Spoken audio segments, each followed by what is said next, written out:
Hello guys, welcome back to my YouTube channel Geography Guru.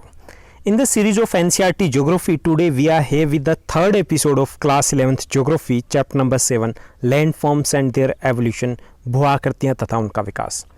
थोड़ा सा recapitulate कर लेते हैं, अब तक हमने इस चैप्टर में क्या पढ़ चुके हैं, क्या समझ चुके हैं। इस चैप्टर में हम पढ़ रहे हैं जियोमॉर्फिक एजेंट्स के बारे में। जियोमॉर्फिक एजेंट्स 5 प्रमुख एजेंट हैं: river, glacier, underground water, ocean waves यानी समुद्री तरंगे और विंड यानी पवनें। ये किस प्रकार की स्थलाकृतियाँ बनाते हैं, किस प्रकार के लैंडफॉर्म्स बनाते हैं। अभी तक के जो 2 एपिसोड हुए हैं उसमें हम डिस्कस कर चुके हैं नदी और उनके लैंडफॉर्म्स के बारे में, और सेकंड में हमने डिस्कस किया था जो ग्राउंड वाटर है और उनके द्वारा बनाई गई स्थलाकृतियों के बारे में। थर्ड एपिसोड में हम बात करने वाले हैं ग्लेशियर की। ग्लेशियर क्या होता है और किस प्रकार की स्थलाकृतियाँ बनाता है, ये सब कुछ हम पढ़ने वाले हैं। तो चलिए शुरुआत करते हैं ग्लेशियर के साथ। उच्च अक्षांशीय भागों में यानी भूमध्य रेखा से जब हम कहाँ की तरफ बढ़ते हैं, ध्रुवों की तरफ बढ़ते हैं, तो तापमान कम होता जाता है। तो उच्च अक्षांशीय भागों में एक तो वहाँ पर तापमान कम है तो ग्लेशियर आम तौर पर पाए जाते हैं। दूसरा, ऊंचे जो पर्वतीय भाग हैं वहाँ पर भी क्योंकि तापमान में कमी आती है तो वहाँ पर बर्फ़ से वो ढके रूप हमें स्वरूप देखने को मिलते हैं और वहाँ पर हिमनद या ग्लेशियर हमें देखने को मिलते हैं। ऐसे बर्फीले इलाकों में हिमनदों का मिलना एक सामान्य सी बात होती है। 2 इलाकों में पाए जाते हैं हिमनद, एक तो उच्च अक्षांशीय इलाके यानी जैसे ध्रुवों की तरफ जाते हैं वहाँ पर, और दूसरा जो ऊंचे पर्वतीय भाग है वहाँ पर। हिमनद या हिमानी दोनों ही नाम हम इसको दे सकते हैं। ग्लेशियर आमतौर पे कहा जाता है। ग्लेशियर होता क्या है, पहले तो ये समझना है। जैसे पानी है वो बहता है तो उसे हम क्या बोलते हैं, नदी बोलते हैं। ऐसे बर्फ़ चलती है, मूव करती है, तो बर्फ़ जब बड़ी मात्रा में मूव करती है तो उसे हम हिमनदी बोलते हैं। बर्फ़ की नदी हिमनदी का अर्थ है। तो हिमनद या हिमानी हिम की ऐसी राशि होती है जो धरातल पर धीरे धीरे खिसकती है। अब नदी है वो मूव करती है, स्पीड गति अच्छी होती है, लेकिन हिमनद जो है वो ढाल के सारे खिसकता है, गति बहुत कम होती है, बहुत मंद गति से वो खिसकता है। लेकिन हिमनद भी वही सभी कार्य करते हैं जो कार्य नदी करती है। अपर्दन का कार्य होता है, परिवहन का कार्य होता है और निक्षेपण का कार्य होता है। और ये अपर्दन उत्पाटन, अपघर्षण, शनिघर्षण के द्वारा किया जाता है। अब उत्पाटन क्या होता है, अपघर्षण के बारे में आप पढ़ चुके हो। अपघर्षण का अर्थ होता है कि जो नुकीले या पत्थर, कंकर पत्थर साथ में होते हैं वो औजार का कार्य करते हैं। नदी में भी ऐसा ही होता है, ऐसा ही पवनों में होता है। और शनिघर्षण होता है वही पत्थर कंकर रगड़ करके आपस में टकरा करके बारीक महीन होते रहते हैं। उत्पाटन क्या होता है, जब रास्ते में कई बार अवरोध होता है तो उस अवरोध को अपने साथ बहा ले जाना या खिसका देना, उसे उत्पाटन बोलते हैं। तो हिमनदी भी ऐसे ही कार्य करती है, यानी अपर्दन भी करती है, परिवहन भी करती है, निक्षेपण भी करती है। और जो अपर्दन है वो उत्पाटन, अपघर्षण और शनिघर्षण तीनों विधियाँ, मेथड है वो अपनाए जाते हैं। और हिमनदी बाद में हिमोड का निक्षेपण करती है। अब कई प्रकार की स्थलाकृतियाँ बनाती है और ये भी 2 प्रकार की स्थलाकृतियाँ, 2 भागों में हम इनको बांट सकते हैं। पहली अपर्दन के कारण और दूसरी निक्षेपण के कारण। तो 2 स्थलाकृतियाँ होगी, अपर्दनात्मक और निक्षेपणात्मक। सबसे पहले हम बात करेंगे जो डिपोशनल से पहले हम बात करने वाले हैं इरोजनल लैंडफॉर्म्स की, अपर्दनात्मक स्थलाकृतियाँ। उसमें पहली जो स्थलाकृति हिमनदी के द्वारा या ग्लेशियर के द्वारा बनाई जाती है वो है यू शेप्ड वैली, यू आकार की घाटी। हिमनदी या हिमानी नदी निर्मित घाटियों को घिसकर बड़े पांव और चौड़े सपाट तल वाली यू आकार की घाटी का निर्माण करती है। यानी जब हिमानी है वो नदी के द्वारा निर्मित घाटी से अगर बहती है तो उस घाटी को नीचे का जो आधार है वो चौड़ा कर देती है। नदियाँ अधिकांश किस प्रकार की घाटी बनाती है, वी शेप की, या तो वो गोर्ज होगा या फिर कैनियन होगा, इस प्रकार की घाटी। लेकिन जब हिमनदी बहती है तो उसके नीचे के जो ढाल है उसको चौड़ा और सपाट तल बना देती है और इससे बन जाती है यू आकार की घाटी। यानी कि वी शेप की वैली है वो ऐसे होती है, यू शेप की वैली जो है उसका नीचे का जो तल है वो चौड़ा होता है। तो ये आकृति हिमनदी के द्वारा बनाई जाती है। यहाँ पे देखिए, ये यहाँ आपको वी शेप्ड जो यू शेप्ड वैली है वो दिखाई दे रही है, यू शेप्ड वैली। इसका निर्माण है किसके द्वारा किया जाता है, हिमनदी के द्वारा। उसके बाद है लटकती घाटी, हैंगिंग वैलीज। ये भी हिमनदी के द्वारा इनका निर्माण किया जाता है। अब लटकती घाटी का निर्माण कैसे होता है? जब यू आकार की घाटी से मुख्य हिमनद है वो बह रही है, ओके, जैसे मुख्य नदी होती है वैसे मुख्य हिमनद है, और उसकी सहायक हिमानी है जब ऊपर की घाटी से नीचे की तरफ आती है उसमें गिरती है। यानी कि अब जब शुरुआत हुई होगी तो हिमनद और जो उसकी सहायक हिमनद है ग्लेशियर है उनका तल एक जैसा रहा होगा, लेकिन हिमनद है उसने अपर्दन ज़्यादा किया तो घाटी गहरी होगी, वो नीचे हो गया, और जो सहायक नदी है वो ऊपर से नीचे गिरती है, जो सहायक हिमनद है, तो ऐसे लगता है कि वो लटक रही है, तो इसे हम लटकती घाटी या हैंगिंग वैलीज बोलते हैं। यहाँ देखिए, ये यहाँ हैंगिंग वैली दिखाई दे रही है, और यहाँ पे ये मेन ग्लेशियर है, जहाँ से मेन ग्लेशियर है वो बहता है, और ये ऊपर से। अब इसका कारण ये रहा कि ये जो घाटी वो अधिक गहरी हो गई, और ये जो घाटी है वो अधिक ऊंचाई पे रह गई, और ये सब कुछ हुआ लगातार अपर्दन के कारण। तो इस प्रकार की आकृति को हम हैंगिंग वैलीज बोलते हैं, लटकती घाटी। तो ये दूसरी भू आकृति है, लैंडफॉर्म है जो ग्लेशियर के द्वारा बनाई जाती है। तीसरी लैंडफॉर्म जो ग्लेशियर के द्वारा बनाई जाती है वो सर्क, हिमगह्वर भी बोल सकते हैं, सर्क ज़्यादा बेटर रहेगा। ये हिमानी द्वारा आराम कुर्सी की आकृति वाली घाटी होती है, आराम कुर्सी की तरह दिखाई देता है। यहाँ सर्क दिखाई दे रहा है आपको।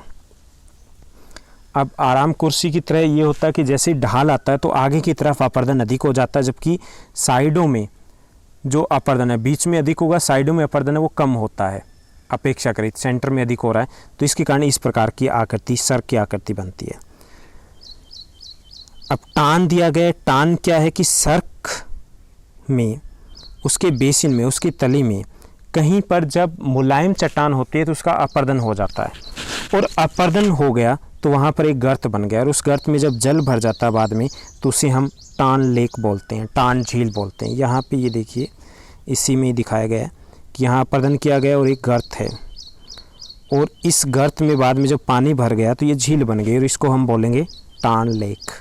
तो ये सर्क है, उसी घाटी में तली में पाई जाती है। कोल भी एक भू आकृति है कि दो सर्क है वो आपस से जो मिलने से आर पार मार्ग बन जाता है। जब दो सर्क है यानी जो घाटियां हैं अपर्दन के कारण, तो जब उसका कटाव हो जाता है और दो पहाड़ी है या पर्वतीय भाग है उनके बीच में एक मार्ग बन जाता है। यहाँ पे इस टाइप से आप दिखा सकते हो ये, तो यहाँ पर सर्क है और यहाँ पे सर्क है, ये बीच में आर पार मार्ग बन गया, तो ये कोल कहलाएगा। श्रृंग और पूंछ, क्रेग एंड टेल क्या होता है कि हिमानी क्षेत्रों में ऐसी शिलाएं जिनकी हिम सम्मुख ढाल तीव्र होते हैं और उबड़ खाबड़ होते हैं, विमुख ढाल है वो सपाट होते हैं, मंद होते हैं, तो उसे हम श्रृंग और पूंछ कहते हैं। जैसे कई बार ऐसा होता है, यहाँ पे देखिए कि ये सामने का ढाल है, खड़ा है, और ये पीछे का ढाल है जो समतल है, सपाट है, मंद ढाल है, तो इसको हम श्रृंग और इसको हम बोलते हैं पूंछ।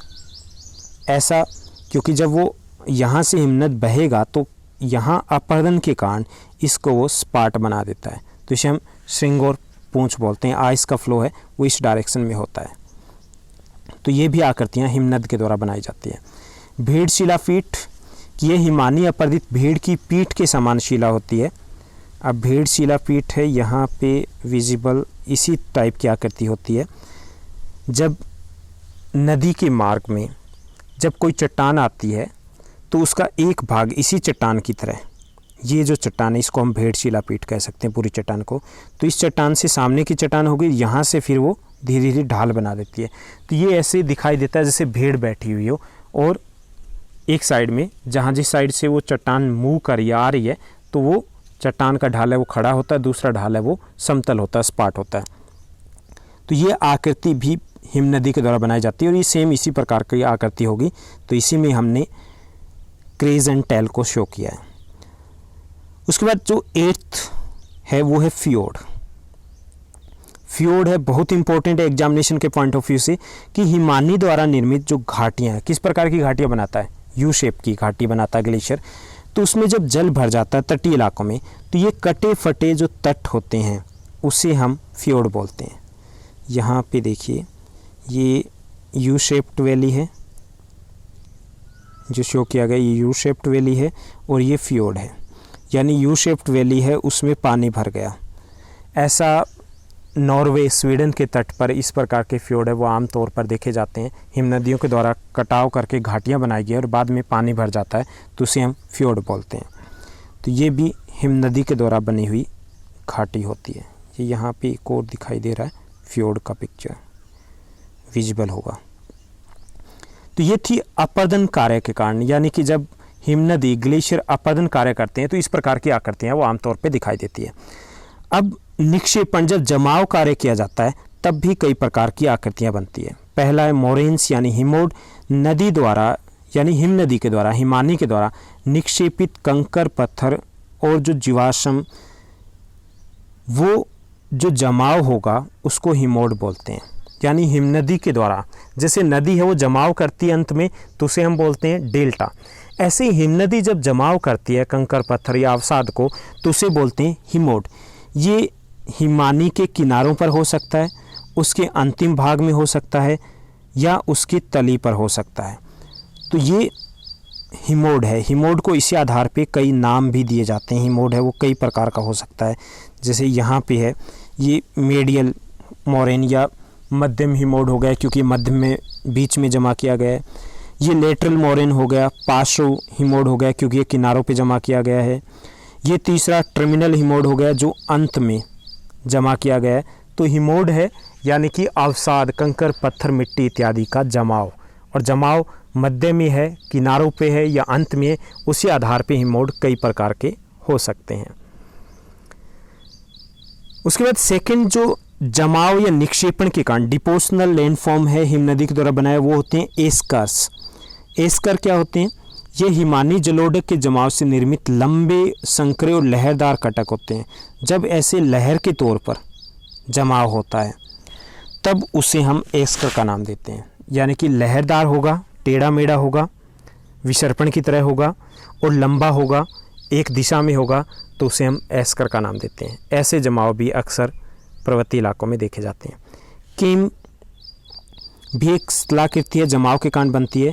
ये हिमानी जलोढ़ से बनी हुई एक आकृति होती है। इस आकृति का निर्माण तब होता है जब अंत में जो हिमानी है या हिम नदी है वो जमाव करती है। तो हिमानी जलोढ़ से निर्मित तीव्र ढाल युक्त टीले होते हैं। यानी ये टीले होते हैं लेकिन उनका ढाल है वो अपेक्षाकृत खड़ा होता है तो उसे केम का नाम दिया जाता है। कैटिल होल्स या कैटिल क्या होते हैं? ये हिमखंडों के पिघलने से निर्मित गर्त होते हैं। कई बार मुलायम चट्टानें होती हैं जिनका अपरदन हो गया और बाद में जब हिमखंड पिघल गए तो वहाँ पर पानी का जमाव हो जाता है, पानी भर जाता है, जिसे कैटिल बोलते हैं या कैटिल लेक बोलते हैं। टान लेक की बात की थी, टान लेक होता है और उसी तरीके के कैटिल लेक होते हैं। यहाँ आपको विजिबल है ये कैटिल लेक है। कैटिल लेक कैसे कि यहाँ पर हिम नदी के अपरदन के जो हिम नदी है अपरदन कार्य से बने और बाद में यहाँ जब पानी भर जाता है तो वो कैटल लेक कहलाती है। ये एंड मोरेन है जिसकी हमने बात की थी, अंतिम हिमोड क्योंकि लास्ट में जमा है। ये रिक्रेशनल एंड मोरेन है, पार्श्विक मोरेन बोल सकते हैं, और इनकी हम बात करने वाले हैं। ये एस्कर है, जब जमाव है लहरदार रूप में या फिर एक लंबी परत के रूप में या पट्टी के तौर पर होता है तो उसको हम एस्कर बोलते हैं। आगे है ड्रमलिन। ड्रमलिन भी जमाव के कारण बनता है। ये यहाँ पहले इसको देख लीजिए, ये ड्रमलिन है। ड्रमलिन क्या है कि ये गोलाश्म मृत्तिका के निक्षेपण से अंडों की टोकरी के समान एक आकृति बनती है। कई बार जब कठोर चट्टान आती है हिम नदी के रास्ते में तो कठोर चट्टान है उसका पूरी तरीके से अपरदन नहीं हो पाता और उसी के साथ जमाव कर दिया जाता है और वो दूर से देखने में अंडे की तरह या फिर उल्टी हुई तस्तरी या उल्टी किश्ती की आकृति दिखाई देती है। उसे ड्रमलिन का नाम दिया जाता है। तो ये ड्रमलिन होती है। ये भी हिम नदी के जमाव व निक्षेपण का कार्य होता है। ये हिमानी अवक्षेप मैदान है, आउटवॉश प्लेन है कि यह हिमजल के प्रवाह से मलबे के दूर तक फैलने से पंखे के आकार वाले मैदान होते हैं कि जब अंतिम हिमोड यानी जब जमाव हो गया तो जब हिमनद पिघलता है तो पानी के साथ वो मलबा भी दूर तक फैल जाता है। तो ये कम ऊंचाई वाले पंख के आकार के मैदान होते हैं, उन्हें आउटवॉश प्लेन बोलते हैं। आउटवॉश इसलिए बोलते हैं क्योंकि ये फैल जाते हैं, इसलिए इनका ये नाम दिया गया है। तो ये आकृतियाँ बनती है, सब जो आकृतियाँ थी वो थी नदी के निक्षेपण के कारण, यानी नदी के अपरदन से कई प्रकार की, हिमनदी के अपरदन से कई प्रकार की आकृतियाँ बनती है। उसी तरीके से ग्लेशियर डिपोजनल वर्क है, उससे भी कई प्रकार की आकृतियों का निर्माण होता है। तो ये था हमारा इस चैप्टर का 3rd सेशन। काफ़ी सारे डायग्राम्स डिस्कस किए, डायग्राम को समझा, तो उम्मीद करता हूँ आपको ये चैप्टर समझ में आ गया होगा। अगर नहीं समझ में आया तो एक बार फिर से इसको देखिए और ऐसे ही साथ बने रहिए। अगर आपको हमारे एफर्ट्स अच्छे लग रहे हैं तो इस चैनल को लाइक, शेयर और सब्सक्राइब जरूर कीजिएगा। Thank you, bye bye, have a nice day.